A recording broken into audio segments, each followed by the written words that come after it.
This world is all about branding and marketing. The #1 branders in the universe is the United States.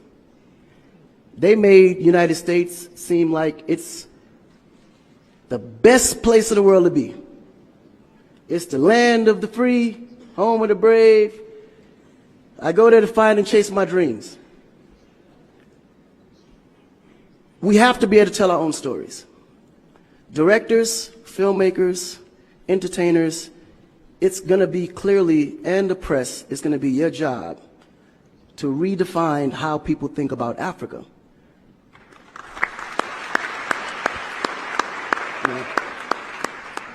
Because you're here, you see what's going on. You clearly can see in a vivid picture the good, the bad, and the ugly. What you choose to put out there is what the world is going to get. Because I can tell you right now, in Chicago alone, there's more people dying in Chicago than there was in the war in Iraq. But you would never see that. There's a lot of things that's happening in the U.S. that you would never see because they choose to show you what they want you to see for... Yeah. It's about country integrity. You have a certain reputation you have to keep. No one puts their family business out into the street. One of the problems we have in Africa is that when something happens, the press is quick to put out negative energy and quick to put out a negative story. And then that story goes on to internet and other broadcasting systems take it and they post it. So when you look at places like Kenya, for instance, that I know of, maybe what, 2 terrorist attacks? But it was everywhere. So now people was afraid to go to Kenya because somebody shot up the mall. But then when you look online, there was over 25,000 attacks in the U.S., but you only knew about maybe 5 or 6. So we have to really rebrand. And then when you look at how the world perceives Africa, they're right. You know, you see zebras, lions, tigers, bears. Oh my. You get to the point where you think Africa's just a big jungle. The images that they're showing of Africa is historical images. This is way before civilization. This is when they were still, you know, battling with spears, like times of Shaka Zulu.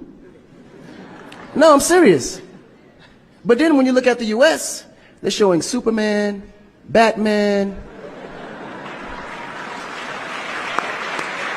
you know? Where is our Superman? Where is our, like, Shaka Zulu should be a superhero today. Really? So we have to tell our own stories. I mean, even Jesus is white. And you believe it. But it's okay because how you were framed, if you taught something from the day you were born, and your mother taught you that, your father taught you that, it's real. You never look at your mom and your dad as liars. But their mother and father taught them the same thing because that's the kind of history that's put out for them to believe. Our history books in the U.S. is all white American history, culture that's been borrowed from other nations. But Africa have to teach the same history of our ancestors, the great things that they have accomplished. You know? And it's going to be the jobs of directors like yourself, filmmakers like yourself, to narrate that story. How do we want to be perceived? How do we want that story to be narrated to the rest of the world?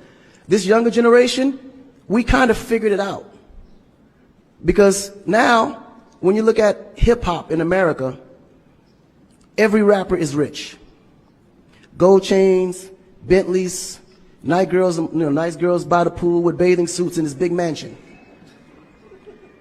And then, when the video's over, they get on their phone and call an Uber. They don't even come in the Bentley that you just saw in the TV. But you go to Nigeria, we got Wizkid, Davido, P-Square, all these guys driving a Bentley, Mercedes. They actually own those cars. That's the difference. But if we don't translate that, they will never know. They think we're going to leave the shoot and go home on a horse or a zebra. Because that's what they know. This is why African Americans are so afraid of Africa. You mention Africa, they start shaking. There's so much fear. They don't know how to translate that. It was just recent that people are now saying, yeah, man, you know what? I rock with Africans, man. You know what I'm saying? I want to do some collaborations, man. Yo, man, I need an Afrobeat remix, you know what I'm saying? But before, they'd be like, man, I don't know that dude. I'm not putting him on my record.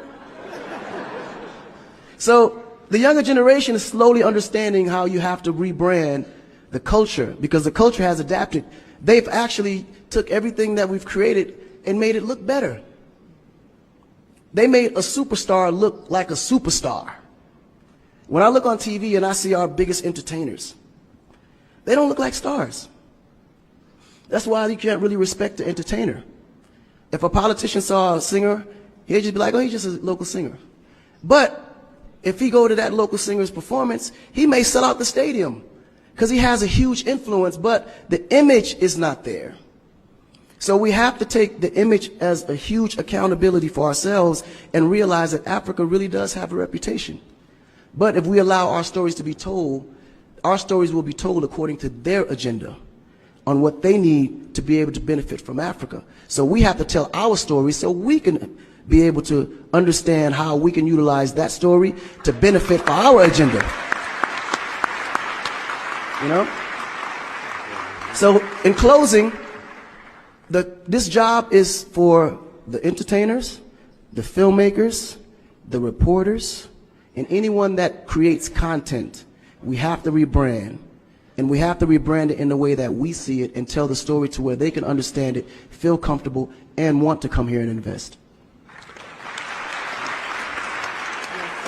Right? To add to what Akon